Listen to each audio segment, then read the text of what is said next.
জেলতো নগল দেশদ্ৰোহী বুলি প্ৰমাণো নহল সাজিব নোৱাৰিলে ISIৰ এজেণ্ট মৌলবাদৰ প্ৰশিক্ষণ লোৱা বুলিও দেখুৱাব নোৱাৰিলে গৌৰৱ গগৈ এতিয়া হিমন্ত বিশ্ব শৰ্মাই আইনতকৈ বেছিকৈ বল ঠেলিলে ৰাইজলৈ আইনী দিশতকৈ ৰাইজেহে ব্যৱস্থা গ্ৰহণ কৰিব হেনো গৌৰৱ গগৈৰ বিৰুদ্ধে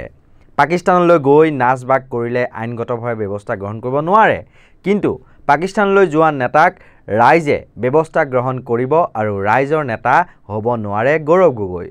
SIT ৰিপৰ্ট গুৰুতৰ হলে তেতিয়া কি ব্যৱস্থা গ্ৰহণ কৰিব সব ব্যৱস্থাটো গ্ৰহণ কৰাৰ দুটা ৰাস্তা থাকে এটা যিখিনি আইনৰ ভায়োলেশন হৈছে তাৰ ওপৰত এপ্ৰোপ্ৰিয়েট অথৰিটিয়ে কেছ কৰে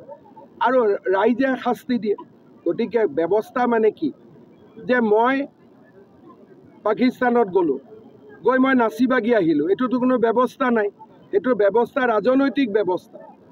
গতিকে ব্যৱস্থা আইনগত ব্যৱস্থা ৰাজনৈতিক ব্যৱস্থা ৰাইজে নিজে সিদ্ধান্ত ল'ব যে এই মানুহজন আমাৰ নেতা হ'ব পাৰে নে নাই মুখ্যমন্ত্ৰী মহোদয় ৰাজনীতিৰ সৈতে কিয় সকলো বস্তু সাঙুৰিব খোজে যদি গৌৰৱ গগৈৰ বিৰুদ্ধে দেশদ্ৰোহিতাৰ কিবা প্ৰমাণ পায় আইনী দৃষ্টিভংগীৰে সকলো চাই তেওঁক গ্ৰেপ্তাৰ কৰি জেল হাজতলৈ প্ৰেৰণ কৰক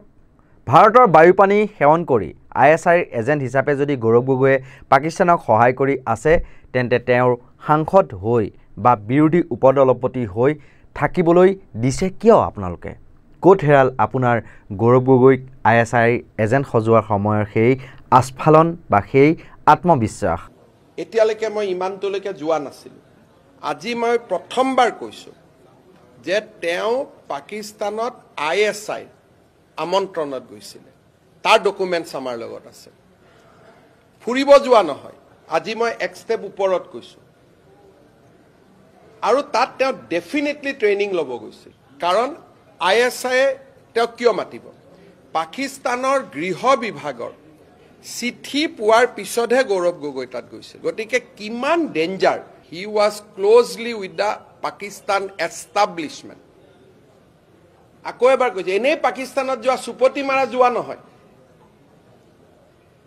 পাকিস্তান চৰকাৰৰ নিমন্ত্ৰণত আৰু চৰকাৰ মানে সাংস্কৃতিক বিভাগ ক্ৰীড়া বিভাগ নহয় গৃহ বিভাগৰ নিমন্ত্ৰণত তেওঁ